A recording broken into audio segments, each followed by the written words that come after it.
এই যে আমাকে অনেক আগের কথা, ইংল্যান্ডে এক আফ্রিকান ছেলে জিজ্ঞেস করতেছে, আপনার দৃষ্টিতে কিয়ামতের সবচেয়ে স্পষ্ট আলামত কোনটা? আমি হেসে বলেছি, আমি হচ্ছে কিয়ামতের সবচেয়ে স্পষ্ট আলামত। ও কনফিউজ হয়ে গেছে। আমি হাসতেছি, আমি বলতেছি আমি আসলে যদি হাসতেছি, যদিও হাসতেছি, কিন্তু আমি সত্যি করে আই মিন ইট, আমি আসলে বলতেছি আমি কিয়ামতের সবচেয়ে বড় আলামত। তো কেমনে? আমি বললাম, কিয়ামত যদি সামনে না হইতো, আমার মতো জাহেল আমার নবীর মিম্বরে বসে হাত নাড়িয়ে নাড়িয়ে কথা বলতো না। উলামায়ে কেরামরা আমার নবীর পক্ষ থেকে দ্বীন প্রচার করেছে। আল্লাহর নবীর পক্ষ থেকে দ্বীন প্রচারকারী আলেমরা তিন ধরনের হয়। কয় ধরনের বলেন? প্রথম আলেম, এগুলাকে বলে আহলুদ দেরায়া। কি বলে? আহলুদ দেরায়া, আহলুর রেওয়ায়া, আহলুল মুশাহাদা। আহলুর রেওয়ায়া এরা কারা? তো এরা যারা কোরআন এবং হাদিস পৃথিবীর বিভিন্ন জায়গা থেকে একত্রিত করে কিতাব আকারে লিখে সংরক্ষণ করে মুসলিম উম্মার পরবর্তী প্রজন্মের কাছে পৌঁছিয়ে দেয়, তাদেরকে বলে আহলুর রেওয়ায়া, ম্যান অফ ট্র্যাডিশন, অথবা বলতে পারেন ম্যান অফ ন্যারেশন। এরা বর্ণনাগুলোকে একসাথে করেছে, আমরা বলি মুহাদ্দিস। কি বলি? মুহাদ্দিস। দ্বিতীয় প্রকারকে বলে আহলুদ দেরায়া, আমরা বলি ম্যান অফ অপিনিয়ন। এরা কারা? এরা ইলমে হাদিসের ভিতরে ডুব দিয়ে মণিমুক্তা হুকুম আহকামগুলো আহরণ করে শরীয়তের হুকুমের যারা থাক সাজিয়েছে, ফরজ বলেছে, ওয়াজিব বলেছে, বুঝতে পেরেছেন আপনারা? এরা তারা। মনে রাখবেন, আমার নবীর লক্ষাধিক সাহাবায়ে কেরাম, লক্ষাধিক সাহাবায়ে কেরাম আমার নবী যখন দুনিয়া থেকে চলে যাচ্ছেন, এদের মধ্যে আহলুদ দেরায়া যারা ফিকহ ফতোয়া করতেন, তারা সংখ্যায় অতি নগণ্য। কেন? কারণ আহলুর রেওয়ায়া বেশি হয়। আহলুদ দেরায়া যাদেরকে আল্লাহ আনবিলিভেবল, ইনডেসক্রাইবেবল, ডিপ আন্ডারস্ট্যান্ডিং যাদেরকে আল্লাহ দান করেছেন, যেটাকে তাফাক্কুহ বলে, ডেপথ দান করেছেন, এরা সংখ্যায় সবসময় কম হয়। আমরা কাউকে হিট করার জন্য না, আমরা যারা বাংলাদেশ থেকে ফিকহ পাস করি, আমরা সবাই নিজের নামের আগে মুফতি লিখি। আমার নামের আগে আমি আল্লামা লিখি। আল্লামাও আমার জন্য নাজায়েজ, মুফতিও আমার জন্য। বাংলাদেশের সব গণনা মিলে আমরা যদি ফুকাহায়ে কেরাম যাদেরকে মুফতি বলেছেন, আমরা যদি তালাশ করি তিনজনও পাবো না। তিনজনও পাওয়া যাবে। আপনারা ছেড়ে দেন আমার নবীর সাহাবায়ে কেরাম, জলিলুল কদর সাহাবায়ে কেরামের মধ্যে বেশি ফিকহ ফতোয়া করেছেন যাদেরকে কাসীরুল ফতোয়া বলে, কেউ আওসাতুল ফতোয়া, কেউ কালিলুল ফতোয়া। কাসীরুল ফতোয়া মাত্র 7 জন সাহাবী, তার মধ্যে আব্দুল্লাহ ইবনে মাসউদ অন্যতম। আপনারা বুঝতে পারছেন? একবার আবু মুসা আশআরী রাদিয়াল্লাহু তাআলা আনহুকে, আমি নামের মধ্যে হয়তো গলত হতে পারে, জিজ্ঞেস করেছে, হুজুর মিরাসের একটা ফতোয়া। এক মানুষ ছেলের ঘরে নাতনি রেখে গেছে, বোন রেখে গেছে, ভাগ্নি রেখে গেছে, সম্পদ কিভাবে বন্টন হবে? আবু মুসা আশআরী ফতোয়া দিয়েছেন, জলিলুল কদর সাহাবী, এবং বলেছেন আপনি যদি আব্দুল্লাহ ইবনে মাসউদকে জিজ্ঞেস করেন উনি একই উত্তর দেবেন। ওই সাহাবী আব্দুল্লাহ ইবনে মাসউদের দরবারে গেছে। দেখেন, যিনি প্রশ্ন করছেন উনি তো আমি আপনি না, প্রথম যুগের লোক। তাইলে বোঝা যাচ্ছে আমার নবীর উম্মতের মধ্যে ধাপ 3টা। বেশিরভাগ লোক হচ্ছে প্রশ্নকারী, বেশিরভাগ লোক প্রশ্নকারী, খুব অল্প সংখ্যক লোক আবিষ্কারকারী, আর সামান্য বেশি বর্ণনাকারী। আপনারা বুঝতে পেরেছেন? জলিলুল কদর সাহাবী বলতে আব্দুল্লাহ ইবনে মাসউদকে জিজ্ঞেস করলে একই উত্তর পাবে। গেছে আব্দুল্লাহ ইবনে মাসউদের কাছে, হুজুর আবু মুসা আশআরী রাদিয়াল্লাহু তাআলা আনহুর দরবারে প্রশ্ন করেছি, উনি এভাবে উত্তর দিয়েছেন এবং বলেছেন আপনাকে জিজ্ঞেস করলে আপনি একই উত্তর দেবেন। হযরত আব্দুল্লাহ ইবনে মাসউদ রাদিয়াল্লাহু তাআলা আনহু বলছেন, না না না, আমি এই উত্তর থেকে নিজেকে উইথড্র করে নিচ্ছি। উনি অন্য আন্দাজে বলেছেন, আমি আপনাদের বোঝার জন্য বলছি, কারণ আরবের কিছু ডায়ালগ আছে, আমি এগুলাকে এক্সাক্ট বাংলায় বলতে গেলে ভুল বোঝাবুঝি সৃষ্টি হবে। হযরত আব্দুল্লাহ ইবনে মাসউদ বলছেন, আমি আমার নবীর জবানে শুনেছি এই মিরাসের সম্পদ বন্টন এই আন্দাজে হবে। উনি আবার আবু মুসা আশআরীর কাছে গেলেন, এবং পুরা ঘটনা বললেন। আপনি যেতে বলেছেন গেলাম, উনি তো আপনার মতো উত্তর দেন না, উনি ডিফারেন্ট উত্তর দিয়েছেন। হযরত আবু মুসা বলছে, লা তাসআলুনি, আমাকে এরপরে তুমি কোন প্রশ্ন ফাঁকা ফতোয়া জিজ্ঞেস করবে না, যতক্ষণ পর্যন্ত আমার নবীর এই জ্ঞান সমুদ্র হাযাল হাবর, যতক্ষণ পর্যন্ত নবীর এই জ্ঞান সমুদ্র সাহাবী বেঁচে থাকবে ততক্ষণ আমাকে কোনো ফতোয়া জিজ্ঞেস করবে না। আপনারা বুঝতে পেরেছেন? আজকে আপনি ভূগোল নিয়ে দাঁড়িয়ে যাচ্ছেন। হযরতে উসমান গনির কোট এক স্ত্রী, সেই সময় স্ত্রী বলতে যিনি প্রশ্ন করতে গেছেন উনিও তাবেঈ, আর তাবেঈয়া ঠিক না সাহাবীকে দেখেছেন 6 মাসের সন্তান প্রসব করেছে। স্বামীর সন্দেহ হয়েছে, স্বামী উসমানে গনির কোর্টে গিয়ে কেস করে দিয়েছে। উসমানে গনি রাদিয়াল্লাহু তাআলা আনহুর কোর্ট ফয়সালা দিয়েছে, ফতোয়া দিয়েছে যে তাকে ক্যাপিটাল পানিশমেন্ট তথা রজম করা হোক, পাথর নিক্ষেপ করে। হুকুমতের পুলিশ আসছে, মহিলাকে অ্যারেস্ট করে নিয়ে গেছে। এই কথা হযরত আলীর দরবারে পৌঁছেছে। দৌড় দিয়ে হযরত আলী উসমানে গনির কোর্টে এসেছে। উসমানে গনি রাদিয়াল্লাহু তাআলা আনহুকে জিজ্ঞেস করেছেন ঘটনা কি। হযরত উসমানে গনি পুরো ঘটনা খুলে বলেছেন। মেইন জোর দিয়েছে 6 মাসের সন্তান প্রসব করেছে। 6 মাসের সন্তান প্রসব করে উনি কি সন্দেহ করেছেন এটা আপনারা তো বুঝতে পারছেন। আমার এখানে বাচ্চারা আছে, আমি খুলে বলতে চাচ্ছি না কথা, আপনারা বুঝতে পেরেছেন তো উনি কি সন্দেহ করেছেন। হযরতে আলী রাদিয়াল্লাহু তাআলা আনহু বলছেন 6 মাসের সন্তান প্রসব করলে শরীয়ত বিরোধী হয়ে যায়। তো কেন আপনি কোরআনের আয়াত পড়েন নাই? আমার আল্লাহ বলেন নাই ওয়া হামলুহু ওয়া ফাসালুহু 30 শাহরান, মা সন্তানকে গর্ভে ধারণ দুগ্ধপান দুইটাই মিলে 30 শাহরান মানে 30 মাস বলেছে কি বলে নাই? তো বলেছে। কোরআনে আল্লাহ এই কথা বলেছে ওয়াল ওয়ালিদাতু ইউরদি'না আওলাদাহুন্না হাওলাইনি কামিলাইন, মা নিজের সন্তানকে 2 বছর তথা 24 মাস দুগ্ধ পান করাবে বলেছে। তো বলেছে 30 মাস থেকে 24 বাদ দিলে কয় মাস থাকে? 6 মাস। তাইলে গর্ভধারণে সর্বনিম্ন সময়কাল 6 মাস। সুতরাং মহিলা কোনোভাবেই অভিযুক্ত নয়। হযরতে উসমানে গনি কুরবান যায়, আমরা বলি আল্লাহ উসমানে গনিকে রাফে দরজা দান করেন। আমরা হলে সেই দিন আরেক ফতোয়া মারতাম, এই আয়াত ওই আয়াত ঢুঁড়ে। হযরত উসমানে গনি বলছে আমার ভাই আলী যেটা বলেছে সেটাই ঠিক, আমি বুঝতে পারি। তাহলে সাহাবায়ে কেরামের আন্ডারস্ট্যান্ডিং এর মধ্যে ফাঁকা ফতোয়ার ক্ষেত্রে ডিফারেন্ট ছিল। কি ছিল? ডিফারেন্ট ছিল। আপনি আজকে এসে গুগল মাইরা মুফতি হয়ে গেলেন। আমার ভাই, দ্বীনের হুরমত নষ্ট করিয়েন না, দ্বীনের গায়রত নষ্ট করিয়েন না। মসজিদের মধ্যে আপনার যেমন খুশি নামাজ পড়েন, মসজিদের মধ্যে মারামারি করবেন না।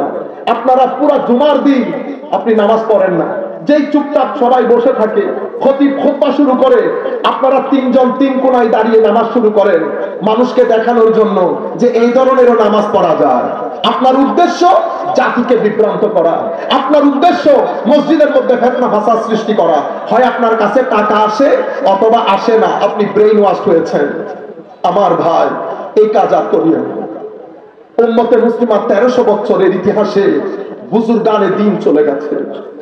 আমার নবী বলছে ইন্নাল্লাহা লা ইয়াকবিদুল ইলমা ইনতিজাআন ইয়ানতাজিউহু মিনান নাস বাল ইয়াকবিদুল ইলমা বিকবদিল উলামা। কিয়ামতের ছোট ছোট লক্ষণের মধ্যে আরেকটা অন্যতম লক্ষণ হচ্ছে সোসাইটি থেকে আল্লাহ আলেমদেরকে মৃত্যু দিয়ে জমিন থেকে এলম তুলে ফেলবে। লাইব্রেরি থাকবে, মাদ্রাসা থাকবে, মসজিদ থাকবে, আমরাও থাকবো, জমিনের মধ্যে এলম থাকবে না। এলম কিভাবে চলে গেল? তো আলেমের ইন্তেকালের মাধ্যমে এলম চলে গেছে। হাত্তা শেষ পর্যন্ত এমন সময় আসবে সমাজের মধ্যে কোনো আলেম থাকবে না। মানুষ জাহেলদেরকে, আমাদের মতো বক্তা তক্তা এদেরকে বড় সাহেব অমুক সমুক বলে না জেনে প্রশ্ন করবে। বড় মানুষ তো সিটে বসতেছে, টিভিতে আলোচনা করতেছে, বিশিষ্ট আলোচক। এতগুলো মুফাসসির বাংলাদেশে তাফসীর করে, বাংলাদেশে মাদ্রাসায় কামিল হাদিসের তাফসীর করানোর জন্য একজন মুফাসসির খুঁজে পাওয়া যায় না, হাদিস পড়ানোর জন্য একজন হাদিস বিশেষজ্ঞ পাওয়া যায় না। সবাই মুহাদ্দিস, সবাই মুফতি। মুফতি জানে না নুরুল আনোয়ার কিসের কিতাব। মুহাদ্দিস সারা জিন্দেগি আমরা যাকে আন্তর্জাতিক মুফাসসিরে কোরআন বলে জানতাম, উনি মিশরের মধ্যে গিয়ে হাদিস পড়েছে কুল্লু বিদআতুন দালালাতুন। আমি মনে করেছি গ্রামারের মধ্যে আমি সবচেয়ে দুর্বল পৃথিবীতে। আমি এটা শুনে খুব খুশি হয়েছি, আল্লাহর দরবারে শুকরিয়া আদায় করেছি যে আমার চেয়ে বড় জাহেল জমিনের মধ্যে এখনো আছে। এটা আন্তর্জাতিক মুফাসসিরের কোরআনের কাজ। এগুলা কিয়ামতের আলামত, এলাম উঠে যাবে। আমার নবী সাল্লাল্লাহু আলাইহি ওয়াসাল্লাম ইরশাদ করছেন, শেষ পর্যন্ত মানুষ জাহেলকে, মূর্খকে জ্ঞানী মনে করে প্রশ্ন করবে। ফাআফতাউ, এটা আমার নবীর জবানে মুস্তাফা। ফাআফতাউ বিগাইরি ইলম, না জেনে ফতোয়া দেবে। ফাদাল্লু ওয়া আদাল্লু, নিজে পথভ্রষ্ট হবে, মানুষকে পথভ্রষ্ট করবে। নাউজুবিল্লাহ বলেন। আপনারা এগুলা সব কিয়ামতের আলামত। তো আমার নবী সাল্লাল্লাহু আলাইহি ওয়াসাল্লাম ইরশাদ করছেন, সম্মানিত উপস্থিতি, কয়েকবার দরুদ শরীফ পড়ি। সাল্লি আলা রাসূলিনা সাল্লি আলা মুহাম্মাদিন। পড়েন,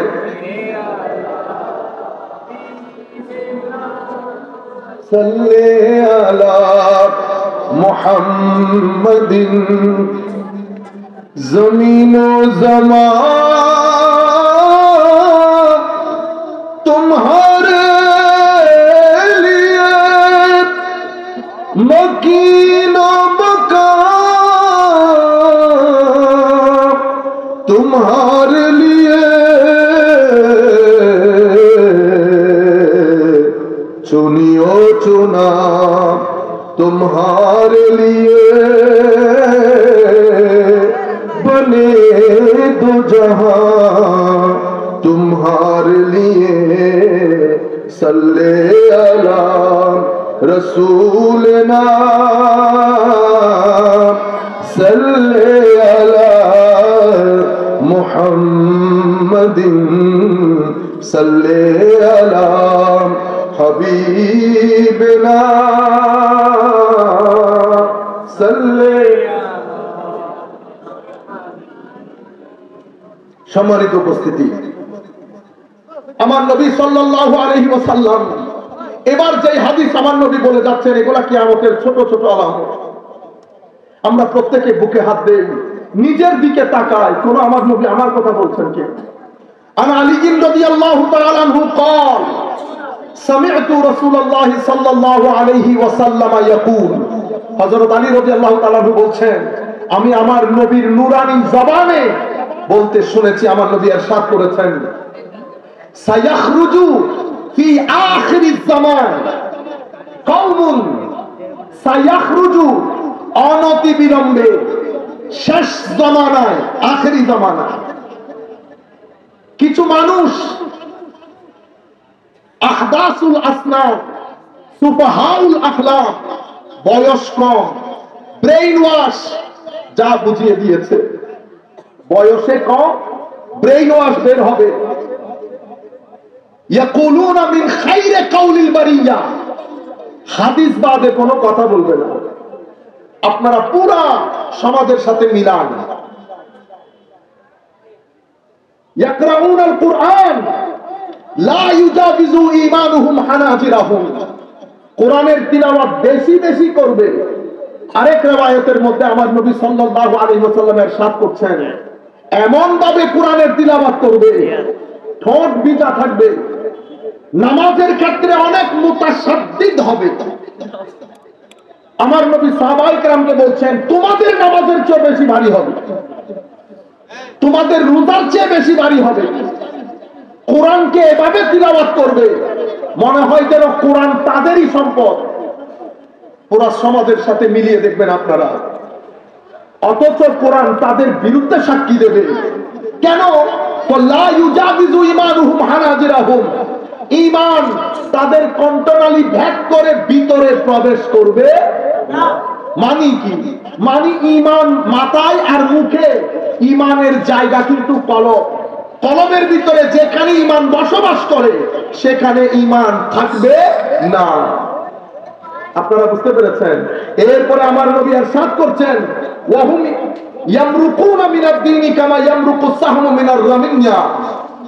তীর ধনুক থেকে ছেড়ে দিলে যেভাবে চলে যায়, কখনো ব্যাক করে না, তারাও দিন থেকে এভাবে দূরে চলে যাবে, দিনে ফেরত আসবে না। আপনারা এখন আমি আপনাকে যে হাদিসটা বলেছি, সোসাইটির সাথে ডানে বামে আমি নিজেকে মিলিয়ে দেখি, কম বয়সে আমার নবী বলেছেন ব্রেইন ওয়াশ। আরেক রাওয়ায়াতের মধ্যে আমার নবী বলেছে ফিরকা হবে, ফিরকা মেইন স্ট্রিম থেকে সরে যাবে, মেইন স্ট্রিম থেকে সরে যাবে, ফিরকা হবে। আমার নবী বারবার বলছেন জামাতের সাথে থাকবা, ফিরকা হবে। সম্মানিত উপস্থিতি, এরপরে কিয়ামতের আলামতের মধ্যে আমার নবী সাল্লাল্লাহু আলাইহি ওয়াসাল্লাম কয়েকটি আলামত আমরা আপনাদের সাথে শেয়ার করব।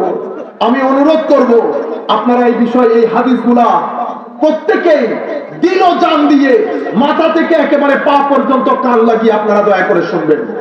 এরপরে এই বক্তব্যটা একটু সিরিয়াস হচ্ছে, আমি জানতাম, আমি এটা সেট করেছি আপনাদেরকে ইনফরমেটিভ একটা কথা বলার জন্য। এরপরে আমার ভাই তাহেরি আসবে, আপনাদেরকে আপনাদের মতো করে খাদ্য দান করবে ইনশাআল্লাহ। আমিও দোয়া করি যেটা আমি অপূরণ রাখতেছি সেটা আমাদের তাহেরি যেন পরিপূর্ণরূপে পূরণ করে দেয়। সম্মানিত উপস্থিতি, আমার নবী ইরশাদ করছেন পরিস্থিতি এমন ঘুলাতে হবে, ছোট ছোট ফিতনা হাত্তা ইউকবাদ আল ইলম, এলম উঠে যাবে সমাজের মধ্যে, আর টুইক বেড়ে যাবে। আমার নবী সাল্লাল্লাহু আলাইহি ওয়াসাল্লাম ইরশাদ করছেন বেশি বেশি বৃষ্টি হবে, ফসল থাকবে না। কোরআন বয়ানকারী এগুলো যখন পড়ি তখন আর এখানে মাহফিল বক্তব্য আসতে ইচ্ছে করে না। আমার নবী বলছেন কোরআনের ওয়াজকারী বেড়ে যাবে, বয়ানকারী বেড়ে যাবে, কিন্তু কোরআন বুঝে এমন মানুষের সংখ্যা একেবারে নাই হয়ে যাবে। কোরআনের বয়ানকারী বেড়ে যাবে, কোরআন বুঝে এমন মানুষের সংখ্যা একেবারে কমে যাবে। এরপর আমার নবী ইরশাদ করছেন মাল ও দৌলত, টাকা পয়সা এভাবে বেড়ে যাবে, সোসাইটির মধ্যে আপনি টাকা নিয়ে নিয়ে ঘুরবেন, টাকা দেওয়ার লোক পাবেন, কিন্তু আমানতদার কমে যাবে। আমার নবী ইরশাদ করছেন তাকওয়া এবং রুহানিয়ত সেগুলো রসম রেওয়াজ হয়ে যাবে। আমাদের মতো লোক এসে তাকওয়ার কথা বলবে, পরেজগারির কথা বলবে, নামাজের কথা বলবে, তাহাজ্জুদের কথা বলবে, রুহানিয়তের কথা বলবে, কিন্তু রসম রেওয়াজ তার জীবনের মধ্যে এগুলার কোনো কিছুই থাকবে না। সমস্ত দরবারগুলো ইল্লা মাশাআল্লাহ আমরা কিছু রসম রেওয়াজের মধ্যে চলে গেছি, মাহফিলগুলা রসম রেওয়াজের মধ্যে চলে গেছে, সব জায়গা থেকে রূহ খতম হয়ে গেছে। আমরা যারা এখানে বসেছি আমরা মেইনলি কিন্তু ওযু করে আসি, ওযু করেছি সুবহানাল্লাহ, বেশিরভাগ ইল্লা মাশাআল্লাহ আমরা ওযু করে আসি, বেশিরভাগ কোনো নিয়তই করি না। যখন ওয়াজ থেকে নিয়ত খতম হয়ে যাবে শোনা এবং বলা, যখন এগুলা থেকে ওযু খতম হয়ে যাবে, আমারও দাড়ি খতম হয়ে যাবে, এটাকেই বলে পুরা দিন রসম রেওয়াজে পরিণত হবে, রূহ খতম হয়ে যাবে। কিয়ামতের ছোট আলামত বলা হচ্ছে আমাদের। সম্মানিত উপস্থিতি, আমার নবী বলছে ছেলেরা মেয়েদের মতো করে রেশমি কাপড় পরবে এবং সমাজের মধ্যে তেজারত, ব্যবসা বেড়ে যাবে, ব্যবসার মধ্যে বরকত থাকবে না। আজকে দেখেন, আজকে থেকে 30 বছর আগে যদি যান, আপনাদের এলাকার মধ্যে আছে না অমুক সওদাগর, নাই? সওদাগর অনেক বড় কিছু না, সওদাগর তো তখনকার যুগে আল্লাহ ওলির মতো, তারা ক্লাবে গেছে, পাবে গেছে, আপনারা আওয়াজ করে ক্লাবে গেছে, কখনো পাব ক্লাব এগুলাতে আমাদের সওদাগর গুলা যেতেন না। আজকে টাকা বেড়েছে, ব্যবসা বেড়েছে, ব্যবসার মধ্যে যেহেতু আপনি হারাম ইনকাম করেন, আপনার এই হারামের টাকা আপনার ভিতরে অস্থির করে ফেলেছে। পাব এবং ক্লাব বাদে আপনার শাখা মসজিদ এগুলো উলামা মাদ্রাসা এর ঈমানকে পেরেকের মতো ধরে রাখে। সম্মানিত উপস্থিতি, এর পরবর্তীতে মানুষ সত্যবাদী মানুষকে তহমত দেবে, মিথ্যাবাদীকে বাহবা দেবে। আমার নবী হাদিসে পাকের মধ্যে বলছে, বদ খারাপ মানুষকে তার ভয়ে মানুষ তাকে সম্মান করবে, সালামও দেবে। যখন তুমি দেখবে উপযুক্ত চেয়ারে অনুপযুক্ত ব্যক্তি বসে আছে, কিয়ামতের আলামত। আমার নবী ইরশাদ করছেন, যখন আলেমের মাথার উপর উঠে জাহেল খেলা করবে, তখন তুমি মনে করবে কিয়ামত। এই যে আমাকে অনেক আগের কথা, ইংল্যান্ডে এক আফ্রিকান ছেলে জিজ্ঞেস করতেছে, আপনার দৃষ্টিতে কিয়ামতের সবচেয়ে স্পষ্ট আলামত কোনটা? আমি হেসে বলেছি, আমি হচ্ছে কিয়ামতের সবচেয়ে স্পষ্ট আলামত। ও কনফিউজ হয়ে গেছে। আমি হাসতেছি, আমি বলতেছি, আমি আসলে যদি হাসতেছি, যদিও হাসতেছি, কিন্তু আমি সত্যি করে আই মিন ইট, আমি আসলে বলতেছি আমি কিয়ামতের সবচেয়ে বড় আলামত। তো কেমনে? আমি বললাম, কিয়ামত যদি সামনে না হইতো, আমার মতো জাহেল আমার নবীর মিম্বরে বসে হাত নাড়িয়ে নাড়িয়ে কথা বলতো না। এই স্টেজের মধ্যে আমরা যারা জামিয়ার মধ্যে একেবারে আমরা শেষ ব্যাচে, আমাদের পরে আরো এক ব্যাচ, ওরও জামিয়ার এই স্বর্ণযুগ পেয়েছে। আমাদের সময়কালে মুফতি হুজুর আব্দুল্লাহ ওয়াল ফুরকানি, তখন মুফতি মুহাদ্দিস লেখেন, যারা আসল মুফতি ছিল তারা লিখতো না। আমরা কোনোদিন দেখি নাই হযরত মাওলানা আব্দুল্লাহ ওয়াল ফুরকানি সাহেব নিজের নামের আগে মুফতি লিখতে। জালালউদ্দিন আল কাদেরীর উস্তাদ, আল্লামা বুড়া ভাইস প্রিন্সিপাল বলতাম আমরা হুজুর আব্দুর রহমান সাহেব কল্লামুদ্দাসিল্লাহ। এরপরে আমরা যাদেরকে পেয়েছি হযরত, আমরা মুহাদ্দিস আউয়াল বলতাম হুজুর আব্দুল হামিদ শাহ রাহমাতুল্লাহ আলাইহি, আল্লাহ হুজুরদের রফে দরজাত করুন। এরপরের ব্যাচে জালালউদ্দিন আল কাদেরী, হুজুর আল্লামা ওবাইদুল হক নাঈমি, আমরা মুফতি মুজাফফর সাহেব হুজুরকে পেয়েছি। এটা তো বাংলাদেশের কথা। আমরা ইংল্যান্ড আমেরিকার মধ্যে আল্লাহর শুকরিয়া, হাফেজুল হাদিস ইমামুল মুহাদ্দিসিন ডক্টর আল্লামা ওমর হাশেমের মতো উস্তাদের মজলিসে বসার ছবি করেছে, যাকে যুগের ইমাম বুখারী বলে। আমাদের দেশের মতো না, বর্তমান যুগের যাকে ফকিহে মাসর, মিশরের ফকিহ ইমাম শাফিঈ খ্যাত ডক্টর আলী জুমার ছাত্র হওয়ার আল্লাহ তৌফিক দান করেছেন। আল্লাহ মুফতি আব্দুল ফজিল কুসি, শেখ ডক্টর আহমদ তৈয়বের মজলিস, হুজুর শেখ সাঈদ রমাদান আল বুতি, মুফতি ইমাম আজ-জুহালি, যাকে যুগের ইমামে আযম আবু হানিফা বলা হতো। ফিকহুল ইসলাম ওয়া আদিল্লাতুহু, ওনার কিতাব প্রায় 22 খণ্ডের কিতাব। এত বড় বড় মুজলিস উলামা দেখেছি।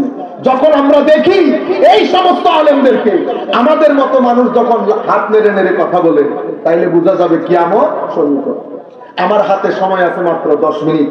আমি এই আলামতগুলা রেখে শুধুমাত্র বড় কিয়ামতের, যেহেতু ভিডিও হচ্ছে, এটা রেকর্ড হয়ে যায়। আমি ইমাম মাহদী সম্পর্কে এই সামান্য কথা বলে ফেলি, বাকি হাদিসের কথা, হাদিসের আলোকে প্রত্যেকটা বিষয় আমরা পরবর্তী পর্বে বলবো ইনশাআল্লাহ। প্রথম, ইমাম মাহদী আলাইহিস সালামের আগমন, এটা কিয়ামতের বড় আলামতের প্রথম আলামত। ইমাম মাহদীর সাথে হযরত ঈসার দেখা হবে কোথায়? মসজিদে আকসাতে। মসজিদে আকসাতে। নাম মুহাম্মদ, বাবার নাম আব্দুল্লাহ। জন্মগ্রহণ করবেন মদিনা শরীফে। 40 বছর বয়সে বায়াতের কাজ শুরু করবেন। মাকাম ইব্রাহিম এবং হাজরে আসওয়াদের মাঝখানে উনি 40 বছর বয়সে বায়াতের কাজ শুরু করবেন। প্রথমে পৃথিবীর 7 জন বড় আলেম ওনার হাতে বায়াত গ্রহণ করবেন। অতঃপর একটা নির্দিষ্ট সংখ্যা, সেটা প্রায় 100 জনের মতো পৃথিবীর বাছা বাছা মানুষ, শক্তিশালী মানুষ ওনার হাতে বায়াত গ্রহণ করবেন। উনি অতঃপর মসজিদে আকসার মধ্যে ফজরের নামাজের ইমামতিতে দাঁড়াবেন। সেই জায়গার মধ্যে হযরত ঈসার আগমন হবে। হযরত ঈসা আলাইহিস সালামকে দেখে উনি চেষ্টা করবেন হযরত ঈসার জন্য ইমামতির জায়গা ছেড়ে দিতে। পিছনে আসার সময় হযরত ঈসা আলাইহিস সালাম বলবেন, যিনি কওমের ইমাম, ওনার উচিত ইমামতি করা, তুমি ইমামতি করো। হযরতে ঈসা আলাইহিস সালাম ইমাম মাহদীর ইমামতিতে ফজরের নামাজ আদায় করবেন। ফজরের নামাজ আদায় হওয়ার পরে পিছন দিক থেকে হঠাৎ করে একটা দরজা খুলবে। সেই দরজার মধ্যে দাজ্জাল, কে? দাজ্জাল দাজ্জাল দরজা খোলার সাথে সাথে 30,000 ইহুদি নিয়ে দাজ্জাল দাঁড়িয়ে থাকবে। হযরত ইমাম মাহদী এবং হযরত ঈসা আলাইহিস সালাম ইনারা বিশাল সৈন্যবাহিনী নিয়ে বাবে লুত নামক জায়গায় যুদ্ধ করে দাজ্জালকে হত্যা করবে। মসজিদে আকসা বিজিত হবে। এভাবে হযরত ইমাম মাহদীর কার্যক্রম শুরু হবে। এখান থেকে এটা কিয়ামতের বড় আলামতের প্রথম আলামত। এরপরে সাথে সাথে ইয়াজুজ এবং মাজুজ বের হবে। ইয়াজুজ এবং মাজুজ এটা ওই সময় ইমাম মাহদী আলাইহিস সালামের আগমন। এর পরবর্তীতে মদিনা শরীফ, আমার নবীর সোনার মদিনা গায়রা আবাদ হয়ে যাবে। ঠিক আগের মতো খেজুর গাছের বৃক্ষ ডেরা আমার নবীর মদিনা শরীফ হয়ে যাবে, গায়রা আবাদ হয়ে যাবে আমার নবী। এবং এইটা কিয়ামতের 40 বছর আগে। এগুলো সব হাদিস শরীফগুলো আমি কালকে বা পরবর্তী পর্বে বলবো ইনশাআল্লাহ। এই ঘটনা ঘটবে 40 বছর পর্বে। অতঃপর কাবা শরীফ ধ্বংস হবে। পশ্চিম দিক থেকে সূর্য উদয় হবে। পশ্চিম দিক থেকে সূর্য উদয় হওয়ার আগের রাত অনেক লম্বা হবে। রাত ফুরাবে না। মানুষ দান করার বাম পাশ করবে, রাত ফুরাবে না। সকাল হতে হতে সূর্য পশ্চিম দিক থেকে উদিত হবে। হাফ ডে পরে সূর্য আবার ডুবে যাবে। এরপরে একটা বড় প্রাণী বের হবে। অতঃপর ধোঁয়াতে পুরো পৃথিবী ছেয়ে যাবে। এই ধোঁয়া পৃথিবীতে প্রায় 40 দিন থাকবে। অতঃপর একটা খুশবুদার হাওয়া পৃথিবীর মধ্যে প্রবাহিত হবে। এই খুশবুদার হাওয়ার কারণে সমস্ত মুমিন যারা আল্লাহ মানে মুসলমান মুমিন তারা সবাই ইন্তেকাল করবেন। কোরআনের নুসখা থেকে কোরআনের হরফগুলো উঠে যাবে। ইয়েমেনের হাদরামাউত থেকে একটা আগুন বের হবে। সেই আগুন পুরো পৃথিবীর মানুষকে হাসরের ময়দানে নিয়ে যাবে। হাসরের ময়দানে নিয়ে যাওয়ার পরে কিয়ামত সংঘটিত হবে। এই 10টা আলামত হযরত ইমাম মাহদীর মাধ্যমে শুরু হবে। এটা কিয়ামতের বড় আলামত, কিয়ামতের বড় আলামত। সুতরাং কেউ যদি মাহদী দাবি করে অবশ্যই তাকে হযরত ঈসা আলাইহিস সালামকে সেটা বলতে হবে। সেই যুগের দাজ্জালকে চিনতে হবে। 3টা জিনিস একসাথে উঠবে। আমি যেটা বিনয়ের সাথে যারা যেখান থেকে বসে আমাকে শুনছেন আল্লাহর ওয়াস্তে বলবো, আপনারা এই জিনিসগুলা, এই মাসলা মাসাইল, এই ধরনের কথাবার্তাগুলা নিয়ে ইমোশন দিয়ে মানুষের সাথে খেলবেন না। আমার নবীর প্রত্যেক কিছু দুধ কা দুধ পানি কা পানি করে গেছেন। কোন কিছুর ক্ষেত্রে আমার নবী উম্মতকে কনফিউজ রেখে যান নাই। রাতের অন্ধকার তো দূরের কথা, সন্ধ্যার এই সামান্য অন্ধকারের মধ্যে আমার নবী উম্মতকে রেখে যান নাই। আমরা দোয়া করি আল্লাহর দরবারে মাওলাই করিম যেন আমাদেরকে আমার নবী কিয়ামতের যে আলামতগুলো বলে গেছেন, আমার আল্লাহ যেন আমাদেরকে এই ধরনের এটার পার্ট হওয়া থেকে আল্লাহ যেন আমাদেরকে বাঁচিয়ে রাখেন। মাওলাই করিম আমাদেরকে যেন হেফাজতের চাদরে আবৃত করে নেন। মাওলাই করিম আমাদেরকে যেন হেদায়েত করেন। আমাদের ছেলেপুলে যারা আছে, আমি বিনয়ের সাথে কলেজ ইউনিভার্সিটিতে যারা পড়েন বা মাদ্রাসায় যারা পড়েন, আমরা 20-30 জন ছেলে একসাথে হন, আহলুস সুন্নাহ ওয়াল জামাত মিশনের কাজ করেন। প্রত্যেকই শিক্ষিত সমাজের মধ্যে সুন্দর করে দিনটাকে প্রেজেন্ট করেন, সুন্নিয়তটাকে প্রেজেন্ট করেন। আখেরি আমি আপনাদেরকে মেসেজ দেই, আপনারা আমাদের কিতাবগুলা কিনেন। আহলুস সুন্নাহ ওয়াল জামাতের ছেলেরা যেই বইগুলা, আহলুস সুন্নাহ ওয়াল জামাতের উলামায়ে কেরাম যেই বইগুলা লিখছেন সেই বইগুলা সংগ্রহ করেন। আপনারা রাত দিন বলেন কিতাব লেখার জন্য, কিন্তু আপনারা কেউ কিতাব খরিদ করেন না। আমরা যদিও আমি জানি না এটা আমি বলবো কিনা, আমার এমনিতে ওয়াদা ছিল আমি বইয়ের কথাবার্তাগুলো মাহফিলে বলবো না, আমার সাথে যায় না জিনিসগুলা। কিন্তু আমাদের সাংবাদিক সাহেব ওনারা জোর করে আমার জন্য খরচ করে দিচ্ছেন। এটা জিনিসটা মদিনার সনদ আর কি, মদিনার সনদের আইনি বিশ্লেষণ। এটা একটা কিতাব, এটা হুজুর সৈয়দ শাইখুল ইসলামের লেখা। আল্লাহ নবী সাল্লাল্লাহু আলাইহি ওয়াসাল্লাম যে মদিনার সনদ প্রথম একটা সংবিধান লিখেছেন, এটা পৃথিবীর সংবিধানের ইতিহাসে প্রথম লিখিত সংবিধান। সেটার আইনি বিশ্লেষণ করেছেন হুজুর সৈয়দ শাইখুল ইসলাম ডক্টর কায়ুম কাদরী। আমি আমার মতো করে চেষ্টা করেছি এটাকে অনুবাদ করার জন্য, এবং আমাদের একটা রিসার্চ টিম আছে। এটা আমাদের প্রথম কাজ। আমরা অনুরোধ করব আপনাদেরকে, মাত্র 2000 পিস, এটা এতদিনে চলে যাওয়ার কথা। আপনারা যে পরিমাণ লোক আগ্রহ প্রকাশ করেন, আমরা সেই পরিমাণ লোক পড়ি না। আমি আপনাদেরকে যেটা অনুরোধ করবো, আহলুস সুন্নাহ ওয়াল জামাতের ভাইয়েরা যে কিতাবগুলা লিখে, অনেক টাকার কিতাব না, কোনোটা 100, কোনোটা 400, কোনোটা 300, দয়া করে আপনারা ঘরে কিতাব রাখেন, ছেলেদেরকে কিতাব পড়াতে অভ্যস্ত করেন। আল্লাহ যদি তৌফিক দান করেন, এই কিতাব যাওয়ার সাথে সাথে আমরা পার্লস অফ উইজডম, আমার নবী হাদিসের কিতাব, বর্তমান সময়কে সামনে রেখে আমরা সূচিপত্রগুলো সাজিয়েছি। ইসালে সওয়াব কেন করবেন সেটাও পাবেন, ঈদে মিলাদুন নবী কেন করবেন সেই সংক্রান্ত হাদিসগুলো থাকবে। আমরা পুরো এটা হাদিসের কিতাব, 250 থেকে 300 হাদিস থাকবে। এটা আল্লাহ যদি তৌফিক দান করেন আমার মনে হচ্ছে খুব দারুণ একটা কাজ হবে। এই কিতাবের পরে আমাদের তৃতীয় কিতাব, এগুলো সব রেডি, আকীদার কিতাব। এর পরবর্তীতে তাসাউফের কিতাব আসবে। এর পরবর্তীতে আমরা আমলে নাজাত এবং মকসুদুল মুমিনের আদলে মিনহাজুল আমল 90% কাজ শেষ হয়ে গেছে আলহামদুলিল্লাহ। এটা একেবারে বর্তমান সময়কে সামনে রেখে খুব ছোট করে 600-700 পেজের মতো বা 500 পেজের মতো করে হবে। অসাধারণ একটা বই কিতাব হবে যদি আল্লাহ তৌফিক দান করেন। এই কিতাবটা আসবে। ইমাম গাজালির কিছু কিতাবও অনুবাদ হয়েছে। এখন আমরা চাচ্ছি একটার পর একটা হতে। আপনাদের কাছে অনুরোধ করব, শুধু এই কিতাব কিনবেন বলে কথা না, আহলুস সুন্নাহ ওয়াল জামাতের বাইরা যে কিতাবগুলো লিখছে আপনারা বইগুলা কিনেন। মনে রাখবেন, আপনি যদি এটা বিজ্ঞানের যুগ, এটা পড়ালেখার যুগ, আপনি যদি ঘরের মধ্যে বই রাখেন ছেলেরা বইয়ের প্রতি একটা টেন্ডেন্সি আসবে, বইয়ের সাথে পরিচিত হবে। আপনারা যদি নিজেরা না পড়েন, বই নাই রাখেন, তাইলে আপনি আপনার জানা জিনিসগুলো আপনার পরবর্তী প্রজন্মের কাছে পৌঁছাইতে পারবেন না। বই একটা অসাধারণ জিনিস। বই পড়ার জন্য এটা নিজের মধ্যে একটা অভ্যস্ততা তৈরি করেন, জীবনও বুড়ো হবেন না, কখনো বোরিং সময় আসবে না। এই কাজগুলো আপনারা করেন। আল্লাহ আমাদের সবাইকে তৌফিক দান করুন। আরেকটা মূল কথা যেটা বলতে চাচ্ছি, আগে আমাদেরকে শিখতে হবে। আপনি না শিখে মানুষের সাথে ডিবেট করতে যান, তখন নিজেও ডুবেন, আমাদেরকেও ডুবান। সিস্টেম হচ্ছে আগে নিজে শিখেন, পড়েন, জানেন, বুঝেন, পালন করেন, প্রচার করেন। Very simple. শিখেন মানে জানেন, বুঝেন, জানার পরে বুঝতে হয়, বোঝার পরে মানতে হয়, মানার পরে প্রচার করতে হয়। আপনি যদি একটা ইদার উদার করেন ধরা খেয়ে যাবে।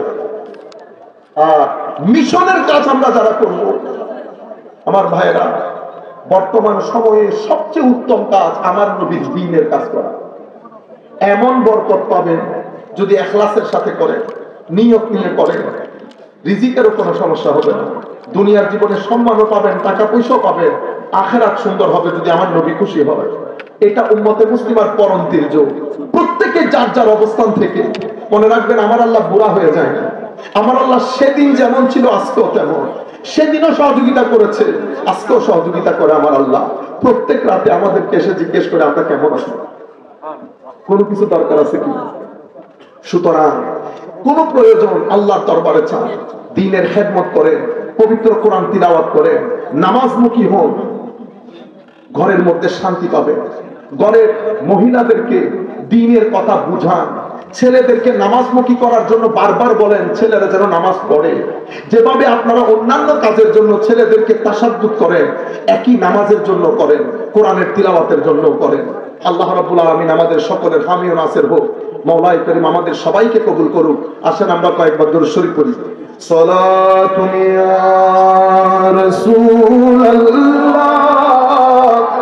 আলাইকুম, সালামুন ইয়া হাবিবাল্লাহ আলাইকুম, নমিদানম ছে মঞ্জিল বুত সব যায় কে মনবুদম,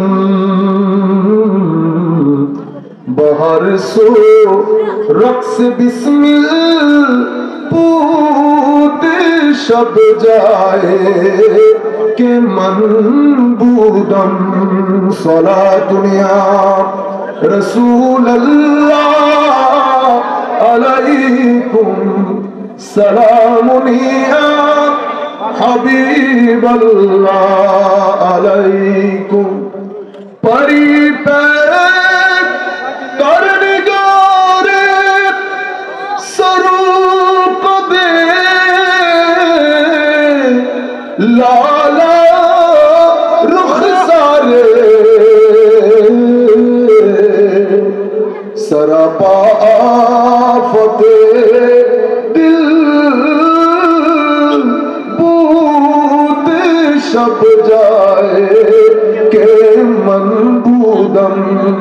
সালাতুন ইয়া রাসূলুল্লাহ আলাইকুম সালামুন ইয়া হাবিবাল্লাহ আলাইকুম খুদা খুদ मेरे मजलिस बूद अंदर लामका खुसरू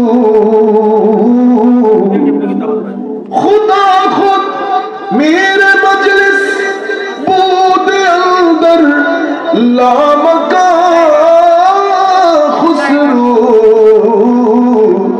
मोहम्मद शम्मे महफिल पूते शब जा एक मनबूदम सलातुन या रसूल अल्लाह अलैकुम सलामुन या हबीब अल्लाह अलैकुम।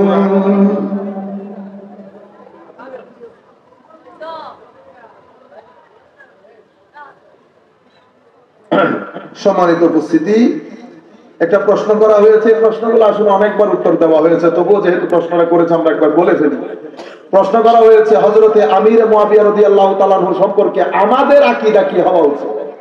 মনে রাখবেন, এই প্রশ্নগুলো নতুন করে করার কোনো সুযোগ নাই। উম্মতে মুসলিমা সব প্রশ্নগুলো সেটেল করে চলে গেছে, বড় বড় বুজুর্গানে দিন চলে গেছেন আমাদের। হযরতে আমির মুআবিয়া রাদিয়াল্লাহু তাআলা আনহু আমার নবীর সাহাবী, আমার নবীর সাহাবী। হযরতে আমির মুআবিয়া রাদিয়াল্লাহু তাআলা আনহুর সাথে হযরতে আলী কারামাল্লাহু ওয়াজহাহুল কারীমের মধ্যকার যে যুদ্ধ হয়েছে, সেই যুদ্ধ নিয়ে আমাদের উলামায়ে আহলে সুন্নাত নির্দিষ্ট করে ফয়সালা দিয়ে দিয়েছে। কি ফয়সালা? যুদ্ধের মধ্যে হকের উপর হযরত আলী ছিলেন, হকের উপরে হযরত আলী ছিলেন। হযরতে মুআবিয়া রাদিয়াল্লাহু তাআলা আনহুটা ইজতিহাদি খাতা ছিল, গবেষণালব্ধ ভুল, কিন্তু সেটার কারণে উনাকে গালিগালাজ করা যাবে না। গালিগালাজ করা হারাম, সমালোচনা করা হারাম। কেন? কারণ উনি সাহাবিয়ে রাসূল সাল্লাল্লাহু আলাইহি ওয়াসাল্লাম। আমরা কি হয়েছে, ওনারা কি করেছেন, এটার ভিতরে আমাদের ঢুকার কোনো দরকার নাই। আমার নবী বলেছেন, যেই ব্যক্তি আমার সাহাবীর সমালোচনা করে তার উপর আমার লানত, আল্লাহর লানত, কুল কায়নাতের লানত। সুতরাং আমরা এই বিষয়ে বেশি স্মার্টনেস দেখাতে যাব না। আমি আমাদের বেশ কিছু বড় আলেমদের কথা শুনেছি, বড়দের কথা শুনেছি। আমি বিনয়ের সাথে অনুরোধ করব, হুজুর কিছু কথা বাজারে বলার, কিছু কথা মাদ্রাসায় বলার, আপনি মাদ্রাসার কথা বাজারে বলিয়েন না। আর দয়া করে আপনি যে অভিমত দিয়েছেন, এই যে আমি কথা যেটা বলেছি আপনাদেরকে, আমি যে কথা বলেছি, আপনি আমার কাছে বলেন হুজুর রেফারেন্স কি? আমি বলবো ফিকহের কিতাব, ফিকহের কিতাব, ফিকহের কিতাবের মধ্যে আপনি যদি হেদায়া পড়েন, শুধু হেদায়া, আমার এই কথা পাবেন। হাদিসের কিতাব আপনি যদি ইবনে হাজার আসকালানী পড়েন, আমার কথা পাবেন। আপনি আকীদার কিতাবের মধ্যে যদি একদম শুরু থেকে শেষ পর্যন্ত আপনি এই কথাটাই পাবেন। সুতরাং আপনি যদি অন্য মতামত পেশ করেন, আমরা অনুরোধ করবো আপনারা সেটা দলিল আদিল্লার ভিত্তিতে বলবেন। কিন্তু বিনয়ের সাথে অনুরোধ, 1300 বছরে উম্মতে মুসলিমা এটা নিয়ে বাড়াবাড়ি করেন নাই। তবে আমি আপনাদেরকে বলবো, কোনো কিছু নিয়ে অতিরঞ্জন ঠিক না। এফরাতও করবো না, তফরিতও করবো না। এফরাত করে উপরে উঠাবো না, তফরিত করে নিচেও নামাবো না। ইতিদাল, ওয়া মা আলাইনা ইল্লাল বালাগুল মুবিন।